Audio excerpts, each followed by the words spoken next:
Vamos a hablar ahora sobre la transfusión de plasma fresco congelado y vamos a definirlo y a describirlo, que es la unidad de plasma que uno separa a partir de una unidad de sangre entera.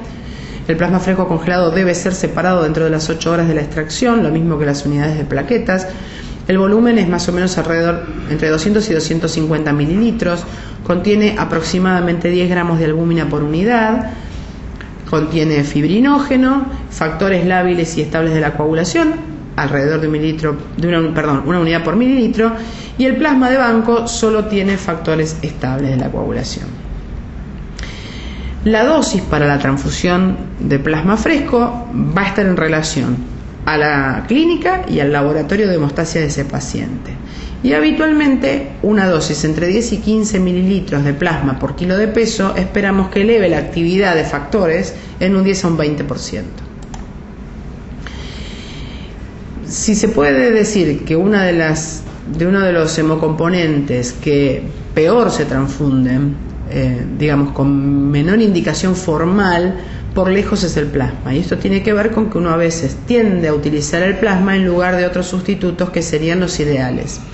A veces uno lo hace por desconocimiento y otras veces lo hace por falta de recursos. O sea, lo que uno tiene que saber es que existen indicaciones formales donde la eficacia está demostrada y que tienen que ver con la transfusión de plasma en la PTT o en la microangiopatía trombótica en cualquiera de sus expresiones, en la púrpura fulminante del recién nacido por déficit congénitos de proteína COS, en la exsanguinotransfusión, en los recién nacidos también.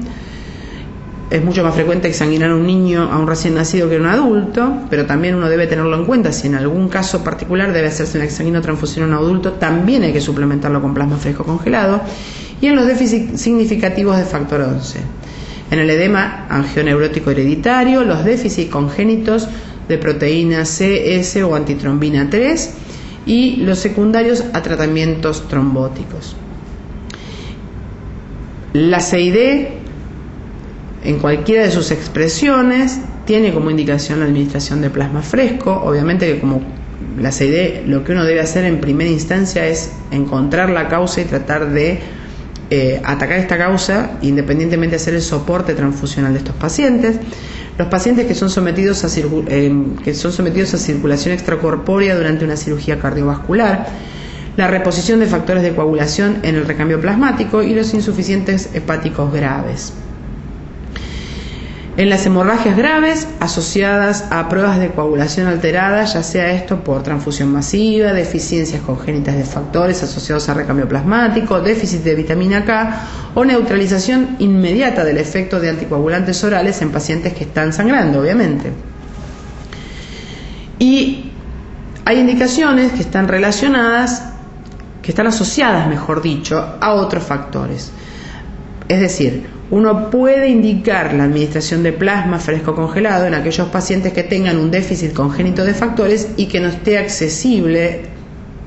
disponible concentrados específicos o ante una intervención. Y pacientes que están siendo sometidos a anticoagulación oral y que deben ser sometidos a una cirugía inminente, donde la reversión con vitamina K no es lo suficientemente rápida como para tener a un paciente listo en condiciones para entrar a quirófano. Dentro de las indicaciones, ahora vamos a hablar de aquellas que son controversiales, es decir, donde todavía la indicación no está del todo definida como 100% aprobada por todos los expertos. Y esto tiene que ver con la prevención de hemorragias microvasculares difusas en la transfusión masiva, teniendo pruebas de coagulación alteradas. Hay regímenes antiguos de transfusión masiva que decía que cada 6 unidades de glóbulos rojos había que transfundirle 2 unidades de plasma fresco. Esto es un concepto antiguo que tal vez se siga utilizando en algunos lugares, pero en realidad uno debe saber que esto es una indicación controversial. Lo mismo ocurre con las quemaduras graves en un 30 o un 40% de la superficie corporal. Y la profilaxis, otra indicación controversial, como así no lo era en la hepatopatía que está sangrando, sí lo es como profilaxis de una hemorragia en aquellos pacientes con hepatopatías, sea estos agudas crónicas o asociados a algunos trastornos de la coagulación o candidatos a procedimientos invasivos. Para evaluar si la indicación es correcta, uno debe hacer pruebas de laboratorio, pruebas de hemostasia, previo a esto. Y esto tiene que ver con que debe haber un alargamiento del TP, entre 1.6 y 1.7 es el valor de control, o un alargamiento del KPTT por más de 1,5 veces del valor control.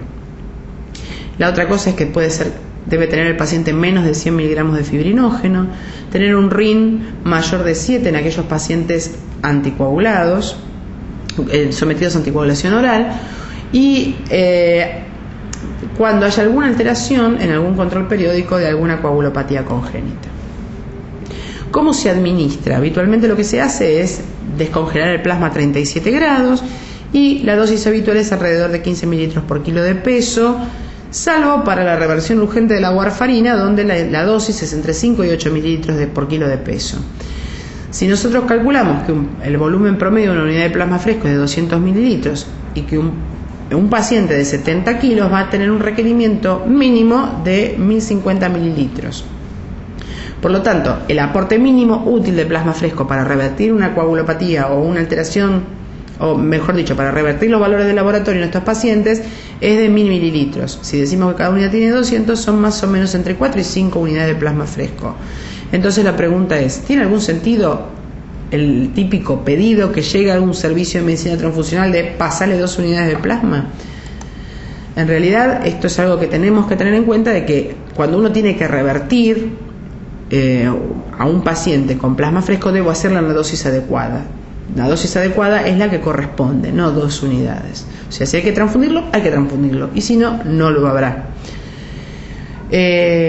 ¿Cuáles son las contraindicaciones? Y aquí sí es, por lo que les decía al principio, donde frecuentemente uno más encuentra la mala indicación.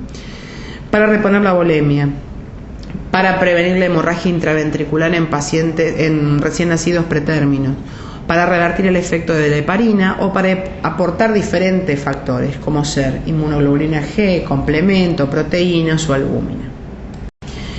Los riesgos son los relacionados a la transfusión y básicamente las reacciones hemolíticas, las reacciones alérgicas, anafilácticas, el edema pulmonar no cardiogénico, la sobrecarga de volumen y la transmisión de enfermedades.